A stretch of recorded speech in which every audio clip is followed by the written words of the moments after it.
Huh?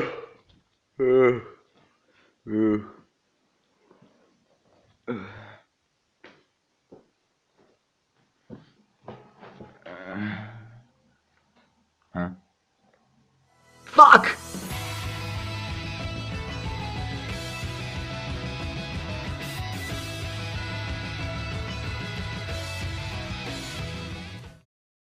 I almost forgot the summer season of anime was coming up, so we get whatever the hell this video is now. Expectations for summer 2019 anime, which it only feels like it was a month ago that I did the spring. Oh, it apparently was, I guess, somewhere about that, like 2 months, whatever. And I picked out 5 shows that, just by the looks of it, I'm really interested in, and I'm just gonna run them by in terms of interest. Like starting with the one I'm least interested in, but is still above the other trash that I found in the season, including the 5 fucking isekais. And we're gonna start it off immediately with the boy himself, Bell. So there's not much to say about Danmachi Season 2, except it's Danmachi Season 2. There was the Orion movie in 2009, but I do consider that to be a completely different kind of worms, and I haven't watched it either way. And it's kind of fun to have more Danmachi in your life, because Danmachi is just fun. It's goofy, it's unrealistic, and that's the charm of it. And you can't help but like it. It's kind of good, and it has its flaws, but it's just a fun little dungeon series with a dense as fuck boy protagonist who I honestly believe is a vampire. But either way, it's JC staff. There's a good chance they'll do something good. There's a good chance they do something bad. It's kind of like 55-50 or 55-45 in a sense. So I'm gonna look out for that and hopefully get the good shiz from this one. Okay, let's get into something I can actually talk about for more than half a minute, which is Dr.Stone, a series I've literally heard only good things about. And as it seems, we're gonna be getting 24 episodes, and it's obviously an adaptation to Dr.Stone manga, which I do plan to read in preparation for the anime, like a few chapters to get myself started. And just as an overview of everything, it's gonna be by TMS, and that's the good shit, because they did Detective Conan, they did I think they did a little bit of Pokemon once upon a time. They've done I can't think what they've done, but I'm gonna put something on the screen so you can kind of get an idea and understand how good they are. I think they did Lupin the Third at one point, but whatever.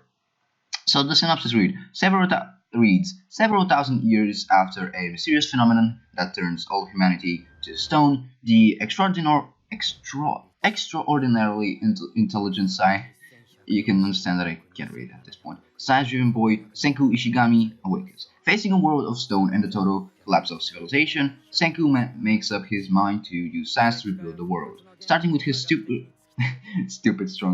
super strong childhood friend Taiji Oki, who awakens at the same time.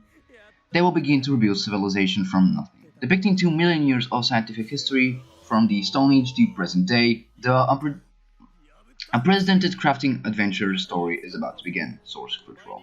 Yeah, I'll be honest, I'm pretty hyped about Dr. Stone. Like, with how much people have been telling me that it's genuinely the shit, the hypest of shit.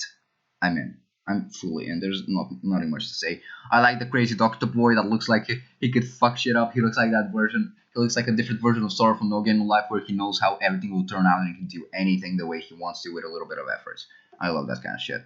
Moving on. In terms of interest, next we got no Shobutai or Fire Force by David Production. I don't know about you, but it's kind of the same with Ufotable for me. When I see David Production, I just think JoJo's, and it's hard to imagine him doing anything else. But that's a stupid thing to say, I know. But I've heard a lot about Fire Force it's by the same creator of Soul Eater, a manga that has been highly regarded as amazing, or at least very good. And the trailer to Fire Force has been incredibly hype. We've been seeing some pretty amazing Sakuga, and it's just the Gucci shit. And the synopsis reads: terror has paralyzed the clockwork metropolis of Tokyo. Possessed by demons, people have begun to burst into flame, leading to the establishment of a special firefighting team, the Fire Force. ready to roll on a moment's notice to fight spontaneous combustions anywhere it might break out. The team is about to get a very unique addition, Shinra, a boy who possesses the unique power to run at the speed of a rocket, okay, leaving behind the famous Devil's footprints and destroying his shoes in the process, of course. Can the Fire Force discover the source of this strange phenomenon and put a stop to it? Or will the city burn to ashes first? Kodansha Kamis. Well, I'm guessing it won't burn to ashes because it's a shonen series, and we know that something's gonna happen that's not gonna end in a world disaster.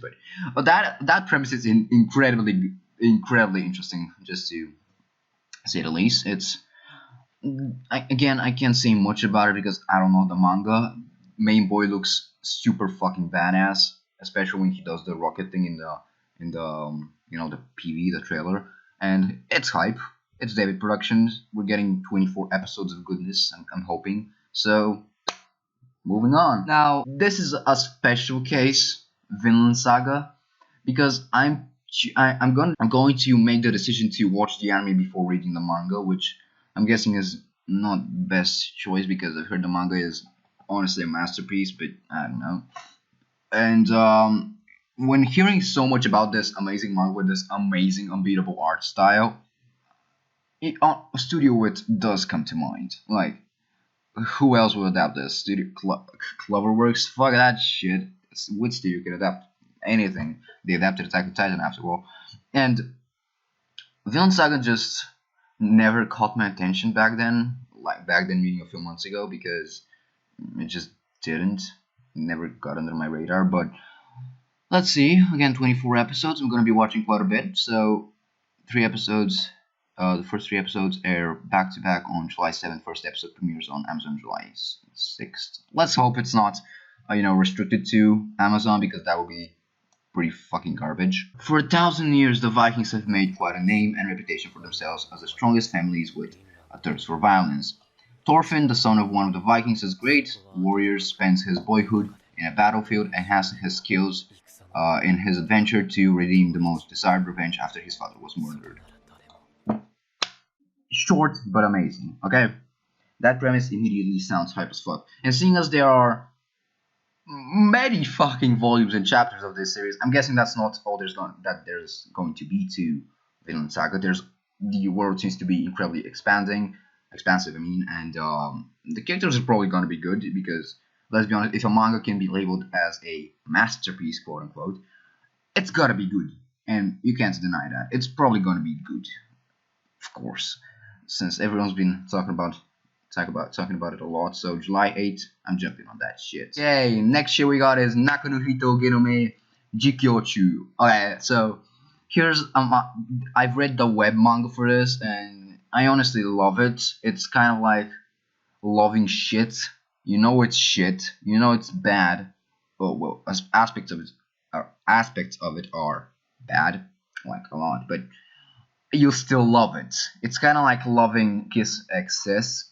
It's kind of like a guilty pleasure, like you like something everyone else hates, or I guess that's a good way to describe it. And I don't know that. I'm not saying everybody hates Not Gonna Beat the Anime. I'm assuming because that's kind of how it seems.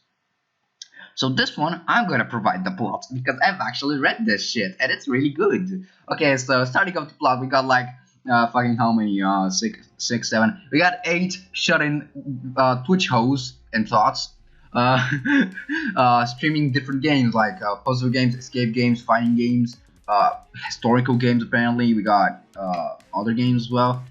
And these boys get kidnapped and trapped into a weird fucking fantasy ass world, a game world, where they have to get like 1 billion views or some shit to escape. And thus begins the incredibly fucking cute and cool adventure of these kids. Imagine Danganronpa, but the bear isn't a murderous piece of garbage poo-poo and is a pretty cool guy that you might actually love, and he's an alpaca whose name is Paka. So yeah, and my boy Akatsuki is voiced by Daiki guy. Wait, the Daiki guy, I can't remember his last name, but he's voiced by Deku. And I heard the voice in the PV. Holy fucking shit, that did so well. And yeah, I'm mostly just kind of excited to see it, but there comes the problem. It's Silverlink, which I'm not saying that they're a bad studio. They've done like Chivalry of a Failed Knight, which is one of the best. Honestly, has one of the funnest conclusions I've ever seen. It gave me a good conclusion to a series that I already really liked, and I really love it for that. And it's a pretty good series in general, in my opinion. But so I'm kind of cross on Silverlink because the other things I've seen from them, the few other shows I've seen, I didn't really like at all. I think they did Ao-chan Can Study, which you already know that I didn't like that shit, and it's actually the most viewed video on my channel. So make of that what you will. And yeah, I'm still looking forward to it, even though one of the most interesting moments from the manga ended up being a still shot in the trailer, which is it reporting that someone's behind them in the first trial, let's say. So I hope they don't cut costs, otherwise it would be kind of disappointing. But still, it's kind of hype. It's kind of hype. I do recommend it. Look forward to it.